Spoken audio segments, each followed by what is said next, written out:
Good evening. आवाज आ रही है मेरी? हाँ, आ रही है। Good good evening. Evening. Good evening Sachin ji. हाँ, गुड इवनिंग। आज हम सोशल सिक्योरिटी एक्ट के बारे में बात करेंगे। और पहले भी हम लोग बात किए थे। और आज हमारे बीच में additional commissioner and retired regional director साहब हैं, और श्री संजय सिन्हा साहब।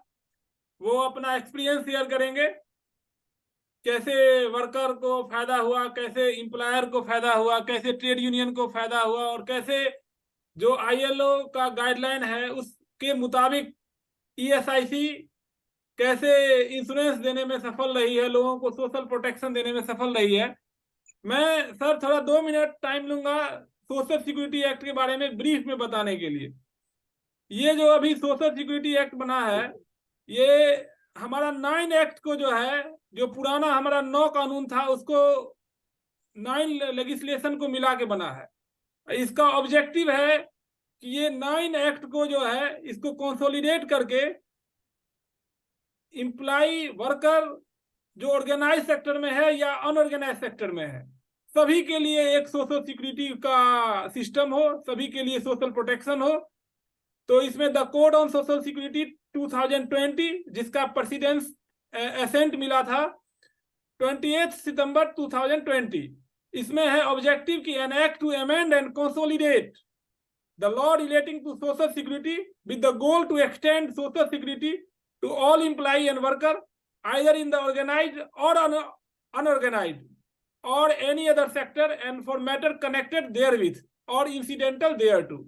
इसका ये मतलब है कि ये जो जितने हमारे ऑर्गेनाइज सेक्टर है और अनऑर्गेनाइज सेक्टर है, दोनों के लिए ये सोशल सिक्योरिटी एक्ट का है। और इसमें हमारा जो पुराना कानून था, सारे को इसमें शामिल किया गया है। खासकर आपका जो ईएसआईसी एक्ट है, इम्प्लाई प्रोविडेंट फंड एक्ट है, इम्प्लाई कंपनसेशन एक्ट है, नोटिफिकेशन ऑफ वैकेंसी एक्ट है, the employment exchange compulsory notification of vacancy act है, द मैटरनिटी बेनिफिट है, the payment of gratuity act है। ये 9 लेजिस्लेशन है, बड़े बड़े लेजिस्लेशन है। ये सारे को इसमें the senior worker welfare fund act 1981 है, the building and other construction worker welfare cess act 1996 and unorganised worker social security act 2008। और इस सोशल सिक्योरिटी का मीनिंग है कि आप ऑर्गेनाइज और अनऑर्गेनाइज दोनों सेक्टर का जो हमारा लोग है उसको हम सोशल सिक्योरिटी दें। और इसमें अनऑर्गेनाइज वर्कर भी शामिल है, गिग है, प्लेटफॉर्म वर्कर है, जो कि नया इस सोशल सिक्योरिटी कोड में आया है। और सोशल सिक्योरिटी देने की बात है कि ओल्ड एज में उनको, अनएम्प्लॉयमेंट में, सिकनेस में, इनवैलिडिटी में, वर्क इंजुरी में, मैटरनिटी में, और लॉस ऑफ ब्रेड विनर में। तो इसमें आपका जो हमारा ईएसआईसी एक्ट है, ये कवर करता है मैटरनिटी को भी, इनवैलिडिटी को भी, सिकनेस को भी, अनएम्प्लॉयमेंट को भी, और वर्क इंजुरी को भी। तो हम आपको एक आईएलओ का बताना चाहेंगे कि जो हमारा आईएलओ का गाइडलाइन है, कि इसमें आईएलओ ने कई सारे कन्वेंशन किए हैं, और कन्वेंशन किए हैं, और इसमें सोशल सिक्योरिटी का बड़ा महत्व है। सोशल सिक्योरिटी का महत्व है इसमें। Social security is a human right which respond to the universal need for protection against certain life risk and social need. तो इसमें जितना है सोशल सिक्योरिटी, और इसमें particular in the event of illness, unemployment, employment injury, maternity, family responsibility, invalidity, loss of the family bread winner. तो इसमें ESIC act जो है, ये अपना ये सारा लगभग जो 6 हमारा ईएसआईसी के एक्ट के अंतर्गत है, ये आईएलओ के गाइडलाइन के मुताबिक ये सारे को ये कवर करता है। इसमें social security minimum standard convention 1952 है, social protection flow recommendation 2012, equity of treatment social security convention 1962, maintenance of social security right convention 1982। तो ये आईएलओ का गाइडलाइन है, और इसके मुताबिक ईएसआईसी एक्ट चल रहा है। तो सोशल सिक्योरिटी कोड के बारे में हम बाद में आपको बताएंगे। अब हमारे सिन्हा सर जो है, ये आपको बताएंगे कि कैसे ट्रेड यूनियन, इंप्लायर और इंप्लाई ईएसआईसी का बेनिफिट लिया है, और ईएसआईसी का बेनिफिट लेके परिवार को भी फायदा हुआ है, इंडिविजुअल वर्कर को भी फायदा हुआ है, उसका एक अंगुली कट गया है, तो उस अंगुली कटने से उसका अंग हानि होने से उसके काम की इफिशियंसी पर जितना फर्क पड़ा है उसके मुताबिक उसको कंपनसेशन मिला है। तो इस तरीका से सिन्हा सर आप बताइए आप। Over to you. Thank you Sachin ji. Thank you. जो ये एसआईसी के द्वारा वर्कर को और उनके परिवार को जो बीमित हैं और उनके जो डिपेंडेंट्स हैं उनको जो बेनिफिट्स दी जाती हैं उसके बारे में मैं बताता हूं। उसके पहले जैसा कि आपने बताया उसको मैं भी थोड़ा सा बैकग्राउंड में जाना चाहूंगा ताकि सही परिप्रेक्ष्य में ये पूरे लेबर कोड का जो लेजिस्लेशन पास हुआ है, जो कानून बना है, उसके बारे में मैं थोड़ा सा बोलना चाहूंगा। जैसा कि सब जानते हैं कि हम लोग अब आजादी के 75वें साल में हैं, आजादी का अमृत महोत्सव मना रहे हैं।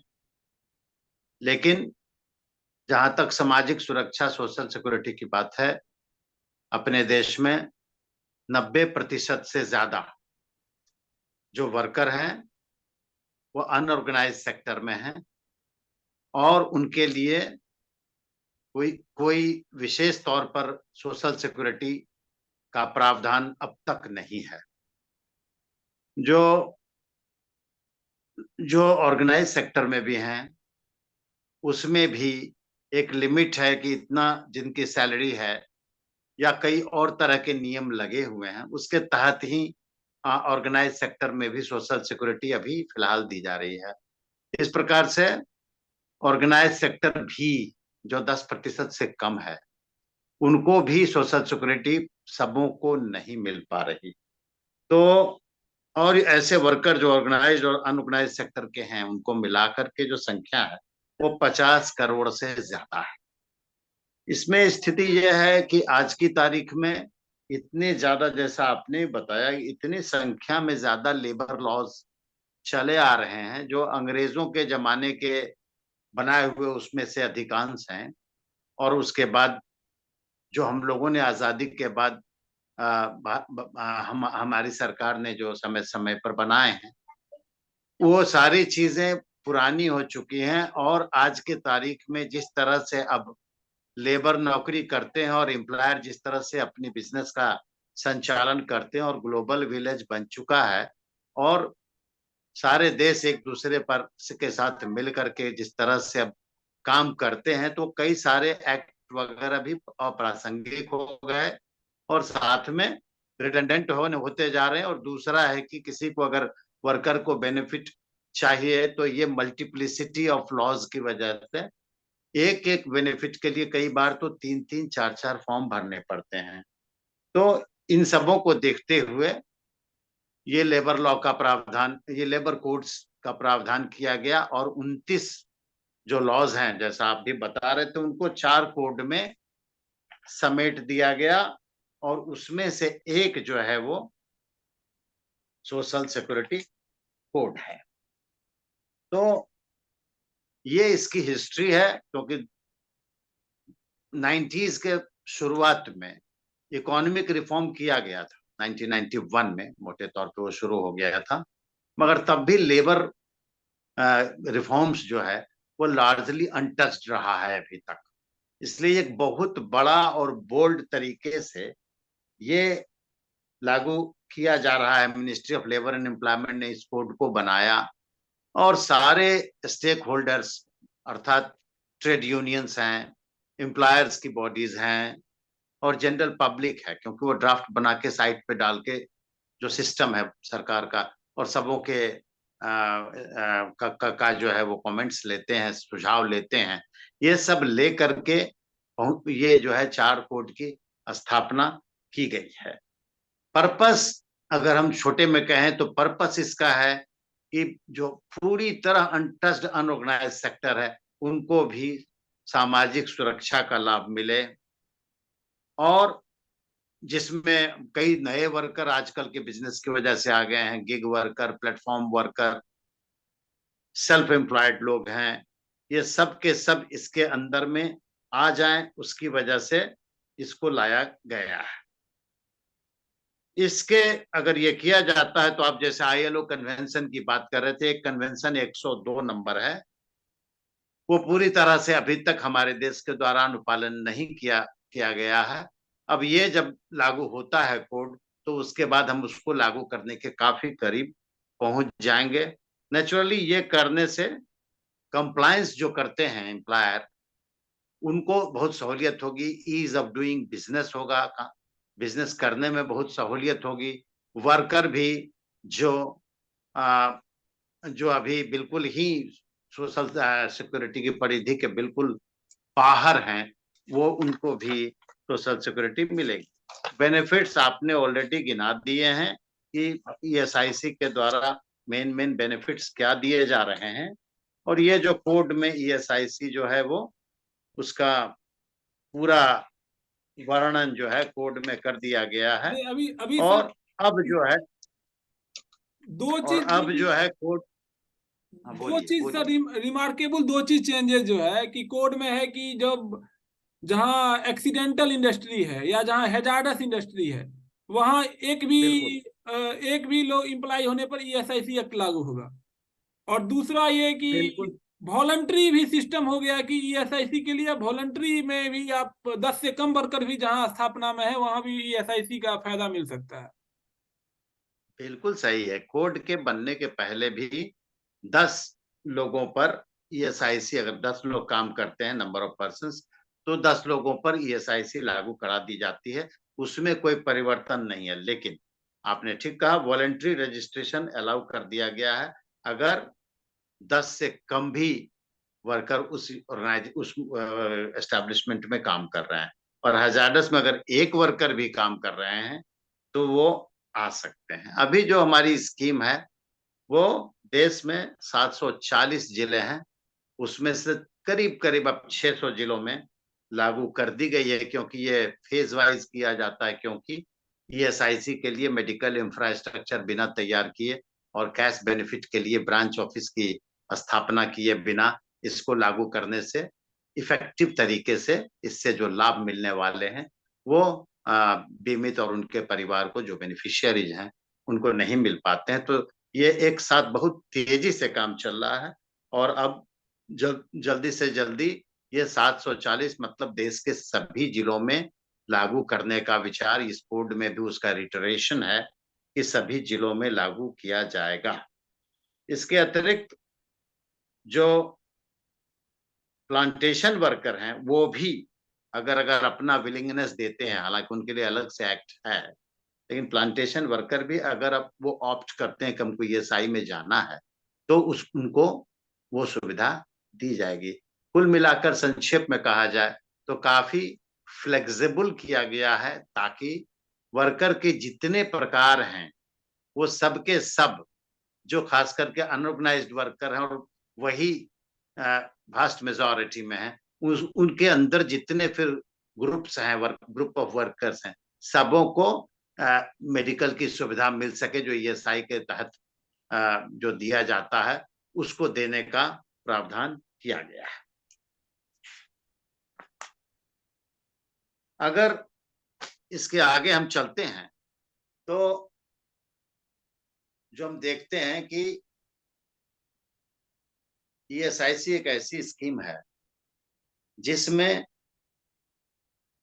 कंट्रीब्यूशन एम्प्लॉयर देते हैं, एम्प्लॉय देते हैं, और उसी कंट्रीब्यूशन से इस स्कीम को चलाया जाता है पूरे भारत में, जहां जहां ये नोटिफाइड हो चुका है। और सरकार ने हमेशा कंट्रीब्यूशन जो है थोड़ा बढ़ता था, मगर अभी कुछ वर्ष पहले सरकार ने लोगों को राहत देने के लिए, ताकि एम्प्लॉय की टेक होम सैलरी थोड़ी बेहतर हो जाए और एम्प्लॉयर को का कंप्लायंस का लोड, वित्तीय भार उन पर कम पड़े, लेकिन बेनिफिट ईएसआई स्कीम के तहत जो बुके ऑफ बेनिफिट्स है उसमें कोई परिवर्तन नहीं किया गया। वो वही रहेगी जो पहले थी, 6.5% से घटा करके उसको 4% कर दिया है।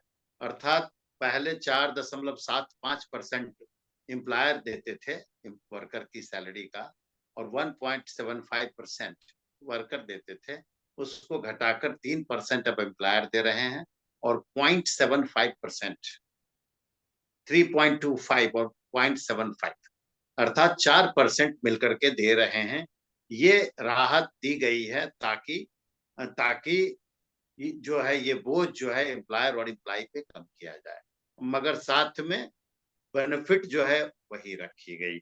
ये एक बड़ा कदम उठाया गया है और इसके बाद अब आगे जो कोड लागू किया गया है उसमें आपने जैसा बताया और मैंने भी बताया कि अब एक इतना बड़ा दायरा है जिसमें अब सारे स्टेक होल्डर को ये बड़ा काम बहुत ही गंभीरता से लेना पड़ेगा, क्योंकि एक ईएसआई एक्ट एक सोशल वेलफेयर का लेजिस्लेशन है और जो अकेले सिर्फ ईएसआईसी के तंत्र के तहत नहीं चलाया जा सकता है, उसके उसके लिए एम्प्लॉयर को एक्ट के तहत बहुत सारी जिम्मेदारियां दी गई हैं, उनको भी इसमें सहयोग करना पड़ेगा। जैसा कि पब्लिक डोमेन में है कि इतना बड़ा जो वर्कर का वो एक बहुत बड़ा मसला है कि 50 करोड़ से ज्यादा तो सिर्फ दोनों वर्कर हैं और वो संख्या बढ़ती ही जा रही है।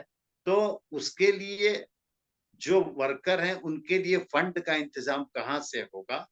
तो वो जो कहा गया है कि एक फंड बना के रखा जाएगा और उस फंड से इसको किया जाएगा separately for unemployed, for unorganised sector, वो एक चैलेंज है और इसमें भी एम्प्लॉयर की सहभागिता की बात उसके अंदर एग्रीगेटर्स के तौर पे कही गई है। तो बहुत सारे चैलेंजेस हैं, लेकिन आप ये जरूर कहा जा सकता है कि अब इससे ज्यादा 75 साल गुजरने के बावजूद सोशल सुरक्षा, सामाजिक सुरक्षा का जो दायरा है अनऑर्गेनाइज सेक्टर को बिल्कुल छूता भी नहीं था। तकरीबन छोटे मोटे जो दूसरे एक्ट के प्रावधान थे वो उनको दिए जाते थे, लेकिन वो अपने आप में बिल्कुल नाकाफी थे। और एक बहुत बड़ा जो है ये एक लिया गया है निर्णय कि अब पूरे के पूरे सब के सब वर्कर इरिस्पेक्टिव ऑफ कि वो कॉन्ट्रैक्ट वर्कर हैं, सेल्फ एम्प्लॉयड हैं, गिग वर्कर हैं, प्लेटफॉर्म वर्कर हैं। प्लेटफॉर्म वर्कर जैसे आजकल स्विगी है और अमेजॉन है, उस तरह से जो प्लेटफॉर्म पे वेबसाइट के द्वारा कारोबार करते हैं।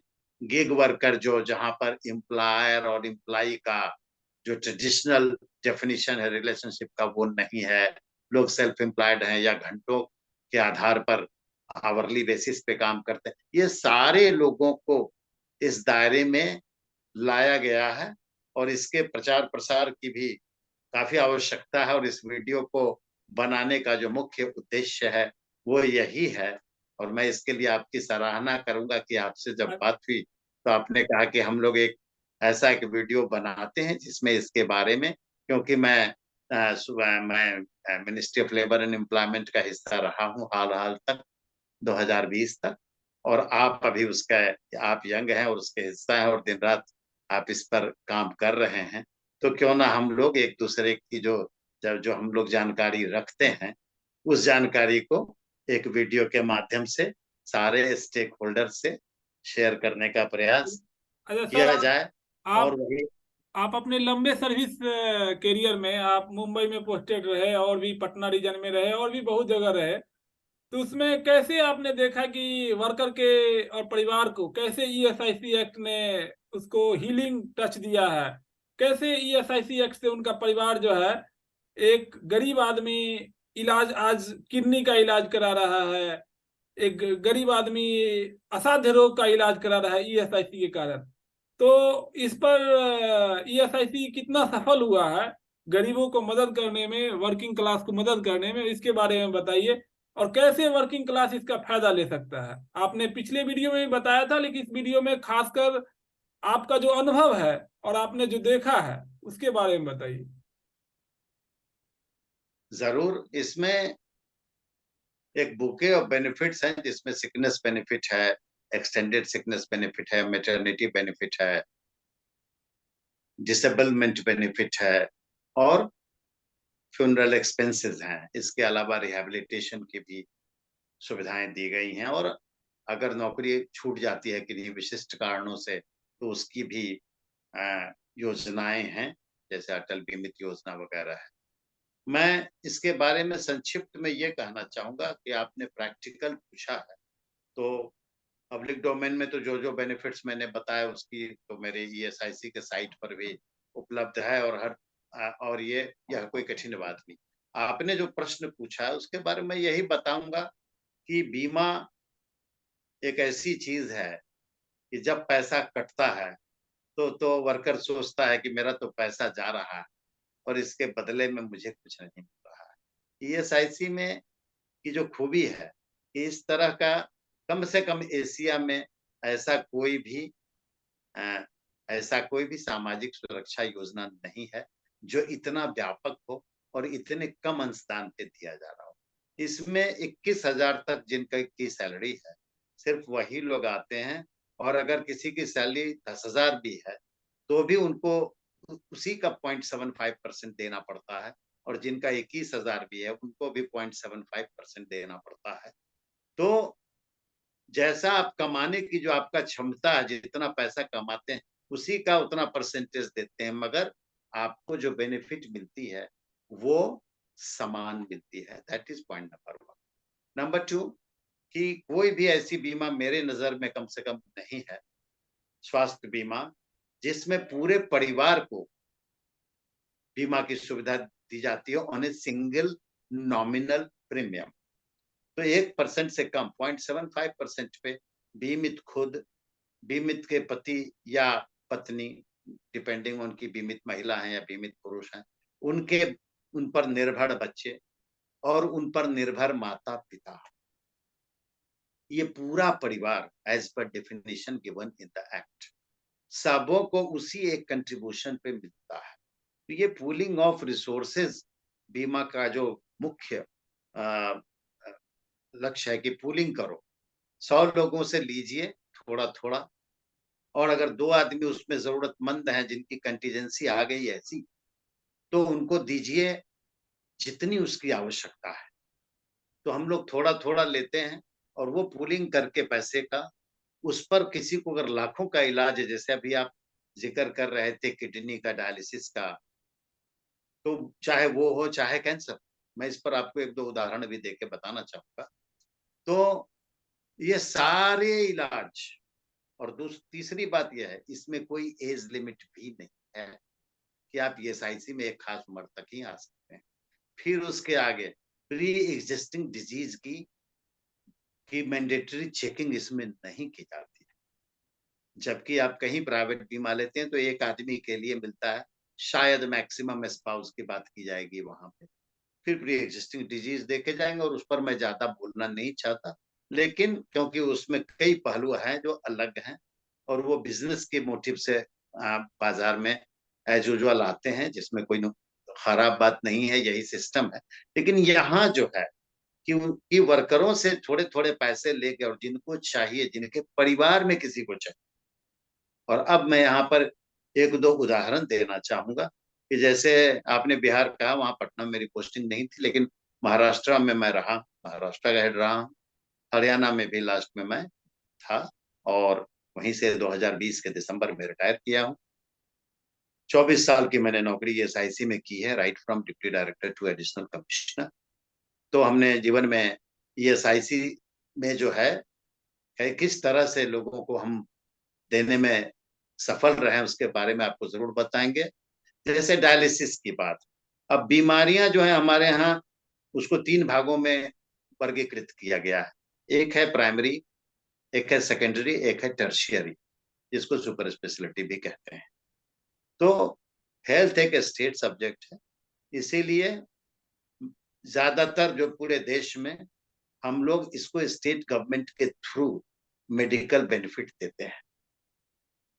जो आपको मैंने बताया sickness benefit and medical benefit and maternity benefit and जितने हैं वो सारे हम लोग मिल के देते हैं स्टेट गवर्नमेंट से और कैश बेनिफिट हम डायरेक्ट देते हैं through our branch office and dispensaries जो स्टेट गवर्नमेंट रन भी होते हैं और अब हम लोगों ने बीमित लोगों की सुविधा के लिए डिस्पेंसरी कम ब्रांच ऑफिस डायरेक्ट ईएसआईसी ने खोला है और वो बहुत तेजी से खुल रहे हैं सब जगह, जिसमें एक ही बिल्डिंग में ग्राउंड फ्लोर पर डिस्पेंसरी और फर्स्ट फ्लोर पर जहां तक संभव हो इस तरह के सेटअप में हम लोग खोल रहे हैं, ताकि वर्कर को एक ही जगह जाए और डॉक्टर से भी मिल ले, कैश बेनिफिट है तो कैश बेनिफिट भी ले ले। कई बार ऐसे डॉक्यूमेंटेशन होते हैं जिसमें दोनों की आवश्यकता पड़ती है, तो वो भी एक ही विजिट में एक ही जगह कर ले। तो प्राइमरी में हम लोगों ने डिस्पेंसरी खोल रखी है। देश में दिल्ली और नोएडा ऐसी जगहें हैं जहां ईएसआईसी ने पूरी स्कीम खुद स्टेट गवर्नमेंट की सहमति से टेक ओवर करके चला रहे हैं, इसलिए यहाँ पर डायरेक्ट सेंट्रल गवर्नमेंट ईएसआईसी दे रही है। बाकी जगह स्टेट गवर्नमेंट के साथ हम लोग दे रहे हैं।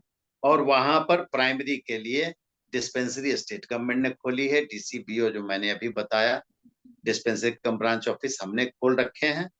और सेकेंडरी स्टेट गवर्नमेंट की जिम्मेदारी रहती है, वो सेकेंडरी देते हैं। और जिसके लिए फंड ऑफ कोर्स एक सिस्टम बना हुआ है, जिस फंड चूंकि फंड का कलेक्शन ईएसआईसी करती है, तो उनको एक प्रोपोर्शन निर्धारित किया हुआ है 1:7, एक हिस्सा स्टेट गवर्नमेंट, 7 हिस्सा सेंट्रल गवर्नमेंट ईएसआईसी, हम उनको मुहैया कराते हैं। There is a mechanism of fund transfer to them, और उसके द्वारा वो जो है स्टेट गवर्नमेंट सेकेंडरी का करती है। और साथ में जो जिसके लिए ईएसआई हॉस्पिटल खुले हुए हैं, थोड़ा सा मैं बताना ये चाहूंगा कि हम लोगों ने अपने भी बहुत सारे हॉस्पिटल हर प्रदेश में खोले हुए हैं, और नेचुरली वो नाकाफी और पहले से स्टेट गवर्नमेंट रन हॉस्पिटल है, उनको हम लोग ईएसआईएस हॉस्पिटल कहते हैं, स्कीम हॉस्पिटल। और ये ESIC hospital directly run by central government. तो उस ईएसआईएस हॉस्पिटल में अगर सुविधाओं की कमी है, जैसे कोई खास खास मेडिकल प्रोसीजर्स नहीं होते हैं, तो उसके लिए स्टेट गवर्नमेंट, जैसा मैंने बताया, सेकेंडरी को देना है, तो वो उसके लिए टाई अप करती है प्राइवेट हॉस्पिटल से।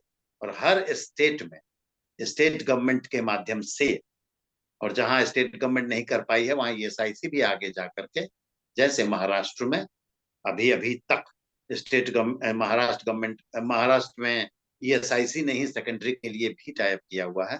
तो वो कैशलेस टाइप का की सुविधा, और उसकी लिस्ट साइट पर भी है, हर डिस्पेंसरी में है, हर ब्रांच ऑफिस में है, सबका एक्सेस है वहां, उसके द्वारा वो दी जाती है। अब जो सबसे बड़ा जो मसला है वो है सुपर स्पेशलिटी का, जहां पर लो पेड वर्कर, अगर कोई ऐसी परिस्थिति में फंस जाता है कि सुपर स्पेशलिटी ट्रीटमेंट की जरूरत, तो उनका तो जो संचय तो एक तो वो कर नहीं पाते, और वो संचय कुछ है भी पैसे का, वो बिल्कुल ही नाकाफी पड़ता है। और वहां पर ईएसआईसी ने डायरेक्ट दायित्व लिया हुआ है, उसका 100% ईएसआईसी खुद पूरा का पूरा मैंडेट सुपर स्पेशलिटी का लिया है, और डायरेक्ट 100% खर्च करके टाई अप अरेंजमेंट के करके, या ईएसआईसी हॉस्पिटल में सुविधाओं को दिन रात बढ़ाते हुए, क्योंकि वो काम तेजी से चल रहा है। और दिल्ली में जैसा कि आपके संज्ञान में भी होगा कि रोहिणी में, बसई दारापुर में, झिलमिल में, ओखला में कई हॉस्पिटल्स खोले गए हैं, नोएडा में एक हॉस्पिटल है। ये सारे हॉस्पिटल बहुत सारी सुविधाओं से लैस हैं। फिर भी अगर यहाँ भी कोई सुपर स्पेशलिटी की सुविधा नहीं है, तो उसके लिए cashless tie up super speciality की हुई है, और उसकी लिस्ट जो है पब्लिक डोमेन में उपलब्ध है, जिसे वर्कर ESIC.NIC.in पे देख सकते हैं, डिस्पेंसरी से पता कर सकते हैं, किसी भी ESI के दफ्तर से, या ऑनलाइन जाकर के देख सकते हैं। मुंबई में मैंने देखा कि मैं हॉस्पिटल का नाम, मतलब जो वो काफी प्रतिष्ठित हॉस्पिटल है, जिसमें फोर्टिस हॉस्पिटल भी शामिल है, और उस तरह के जो भी हॉस्पिटल, क्योंकि हमारा ये है कि हम नियमानुसार CGHS रेट पर ही हॉस्पिटल को अनुबंधित कर सकते हैं, और हमने किया हुआ है पूरे देश में। तो उसमें कई नामी घरामी हॉस्पिटल भी, जिसमें फोर्टिस भी हैं, और कई अन्य हॉस्पिटल है जिसका नाम मैं यहाँ क्या लूं, लेकिन प्रतिष्ठित हॉस्पिटल जो भी उसमें आते हैं, उससे सबों को कैशलेस इलाज मिलता है। और हफ्ते में 2-2 बार मैंने देखा है कि परिवार बिखर चुका है, और वो जाकर के, और वो जब आते हैं हमारे यहाँ मीटिंग में, क्योंकि हम लोग हर महीने एक मीटिंग रखते हैं अपने रीजनल ऑफिस, सब रीजनल ऑफिस में, यहाँ ब्रांच ऑफिस में जिसको हम लोग शिकायत अदालत भी कहते हैं, और जिसमें सब लोग आते हैं, हम लोग सबों को चिट्ठी लिखते हैं, जितने यूनियन के लोग हैं, जितने बड़े एम्प्लॉयर हैं, सबों को, और पब्लिक डोमेन में भी और नोटिस बोर्ड्स पर भी।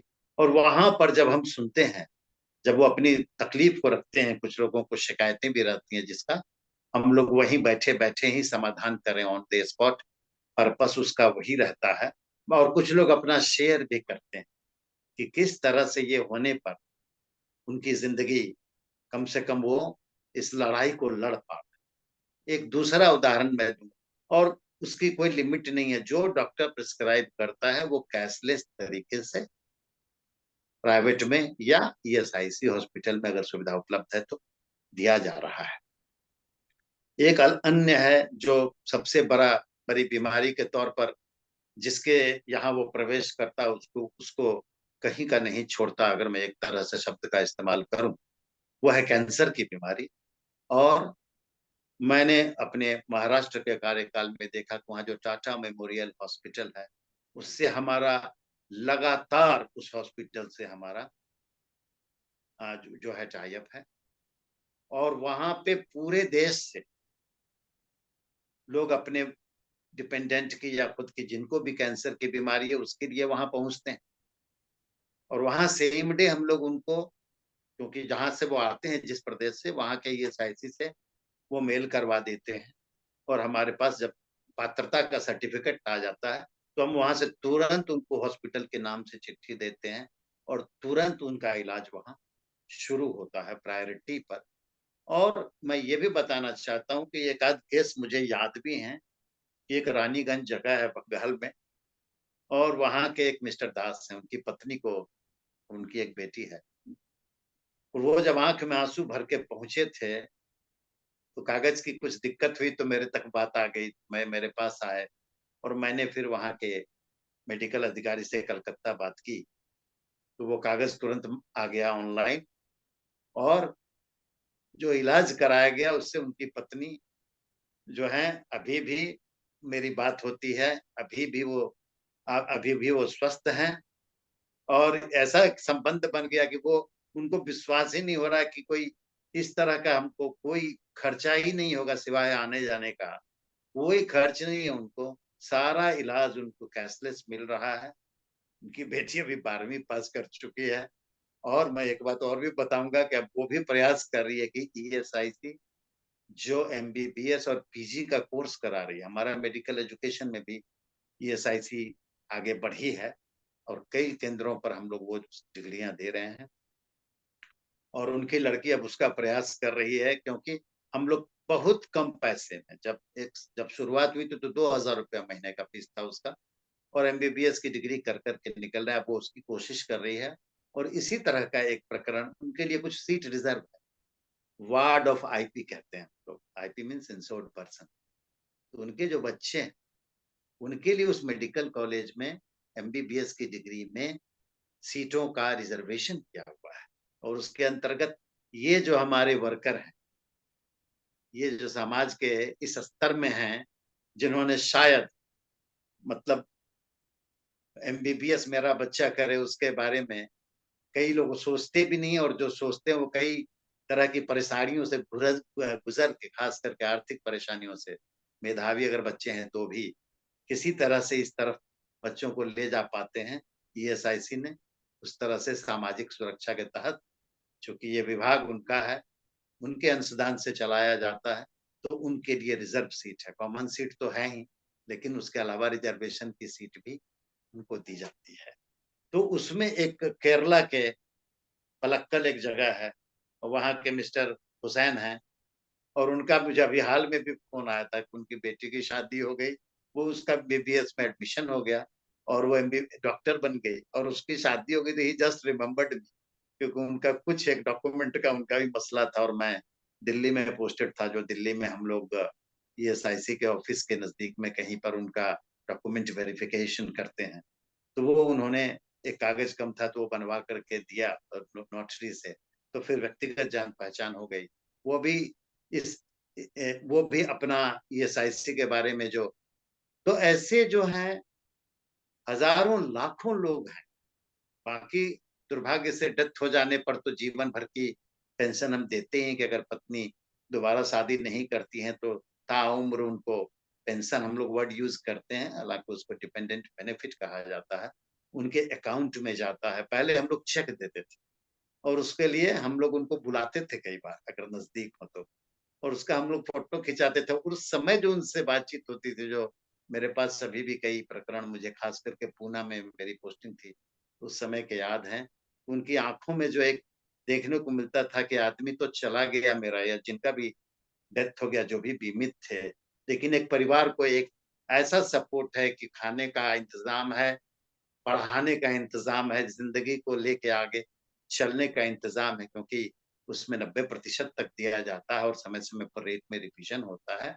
एक ठीक-ठाक पैसा उनको मिलता रहता है जीवन भर, जब तक बेटी की शादी नहीं होती, जब तक बेटा 25 साल का नहीं होता। ये सारे प्रावधान एक्ट में किए हुए हैं और वहाँ पर हमने जब बुला करके उनको मैं चेक देता था।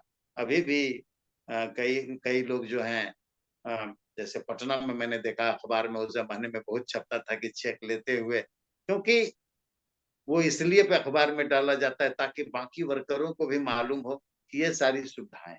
एक चीज़ है कि सारे वर्कर को लगातार इस बारे में अवेयरनेस किए जाने की ज़रूरत है, और अवेयरनेस जो है, ये जो है, वह सीमित है और उसका प्रयास लगातार कई तरीके से जारी जारी है। फिर भी बहुत लोगों को मालूम नहीं रहता है, लेकिन हम लोग यूनियन के साथ भी मीटिंग करते हैं। हमारा मंथली जो मैंने बताया वो भी प्रोग्राम है। उसके अलावा जितने हमारे इंस्पेक्टर हैं उनका नाम बदल दिया गया, अब उनको सोशल सिक्योरिटी ऑफिसर सेंसिटाइज करके उनका पदनाम जो है सामाजिक सुरक्षा अधिकारी किया गया है। और वो पहली बार जब कोई यूनिट कवर होती है और वो व्याप्त होती है, तो उस समय उनका काम सिर्फ और सिर्फ जाके इंस्पेक्शन करना नहीं होता है, बल्कि उनके दायित्व में कई साल पहले ही ये प्रावधान कर दिया गया। वो जाके एजुकेट करेंगे, समझाएंगे और एक-एक चीज के बारे में बताएंगे, ताकि वो यूनिट और वहाँ के लोग और वहाँ के जो वर्कर हैं, उनको इसकी इसके अलावा कई बार हमें मेल मिलते रहते हैं या फ़ोन आते रहते हैं कि हमारे यहाँ रखा जाए, तो हम लोग कार्यक्रम रखते हैं बड़े-बड़े कंपनी में भी और नज़दीक अच्छा, के यूनिट्स को भी सर बुला लेते हैं, सर अब एम्प्लॉयर एसोसिएशन के तत्वावधान, और उनको एजुकेट करते हैं। हाँ, हाँ बोलिए। सर बहुत बहुत धन्यवाद। अब हम लोग इस मीटिंग के एंड पर हैं और जैसा कि आप बता रहे हाँ, थे कि वर्कर को अभी भी अवेयरनेस का जरूरत है। ट्रेड यूनियन है, वर्कर इसमें है, बेहतर काम। ताकि अधिक से अधिक जो है हमारा मजदूर वर्ग का लोग अधिक से अधिक इसका फायदा ले सके। अभी भी लोगों को जागरूकता की कमी है, तो अभी भी जागरूकता की जरूरत है। और ईएसआईसी बहुत बड़ा सोशल सिक्योरिटी स्कीम है जिसने आईएलओ के सभी मानदंडों पर खरा उतरा है। तो इस एक्ट का बिल्कुल, अधिक से अधिक लाभ लेने की जरूरत है। और अभी सोशल सिक्योरिटी कोड को भी वर्कर के अनुरूप चेंज किया गया है। अनऑर्गेनाइज सेक्टर को कवर किया गया है। ईएसआईसी के माध्यम से उनको फायदा देने की बात हो रही है। और आपने सबसे बड़ा जो आपने अपना अनुभव शेयर किया वो बहुत ही अच्छा रहा। आपको बहुत बहुत धन्यवाद। और हम लोग ऐसे ही नॉलेज शेयरिंग करते रहेंगे। और सर आप का परमिशन हो तो अब ये मीटिंग समाप्त की जाती है। बिल्कुल, बहुत-बहुत धन्यवाद सचिन जी। मुझे बात करके बहुत अच्छा लगा।